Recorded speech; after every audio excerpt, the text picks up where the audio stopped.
And this is just because I, like Guy, see Solana as one of the most serious competitors to Ethereum. However, my reasons for this are slightly different. As some of you may know, I've been doing lots of interviews with builders and thinkers within the crypto ecosystem on our second channel, More Coin Bureau. I've also been attending quite a few live events and speaking to the who's who of whichever ecosystem. It's been eye-opening to say the least. And in the case of Solana, it's made me incredibly bullish on Sol. And this is due to a combination of factors, particularly how much development there is and how many high-profile partnerships are being penned.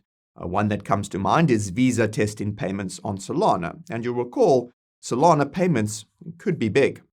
And this ties into SWE, whose ecosystem has also seen substantial development. And this includes an explosion in growth across various metrics, including TVL, on-chain volume, and developers building on SWE.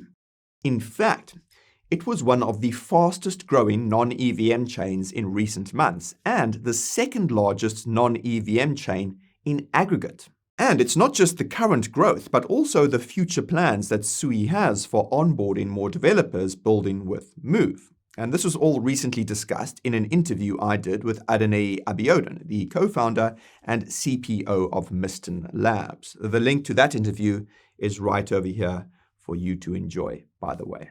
This interview made me so bullish on SWE that I decided to increase my portfolio holdings, and it now accounts for a little over 14%. It's about the same allocation as Sol at the time of shooting this video, at least.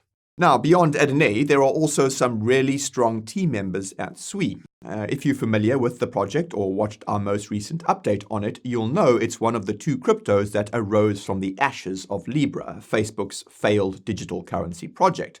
The other is Aptos, which we'll come back to in a bit. What makes the SWE team particularly special, though, is it consists of those who were instrumental in creating Libra, such as Sam, the inventor of Move mentioned earlier. As far as I can tell, this makes SWE the best hedge against Solana. But obviously, there's room for more. Again, more on that in a bit. Anyhow, my third largest altcoin holding is Injective Protocol, which makes up just under 3% of my portfolio. FYI, Injective Protocol is a DeFi-focused layer 1 built using Cosmos's battle-tested technology. Some of you might recall that its INJ coin was rallying relentlessly earlier this year, and that's for good reason. In short, Cosmos's DeFi ecosystem is still being built out. And when you realize that the total market cap of Cosmos cryptos is over 100 billion, you understand that Cosmos projects looking to tap into this liquidity could do extremely well. Injective Protocol happens to be the biggest here, at least by market cap. At the same time, DeFi itself is still in its infancy, and that means there's lots of room for DeFi projects and protocols to grow. And it's also worth pointing out that DeFi hasn't really been a big narrative yet. And this means that the massive INJ pump we saw earlier this year was perhaps the appetizer, not the main course.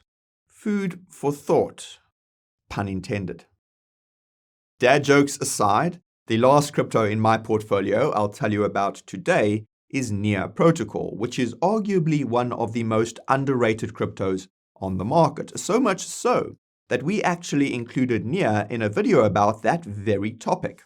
If you watched that video, you'll know this has mostly to do with Near Protocol's ties to AI. Not sure if you've noticed, but AI has been a very big narrative, and it's one that's likely to continue getting bigger, both inside and outside of crypto.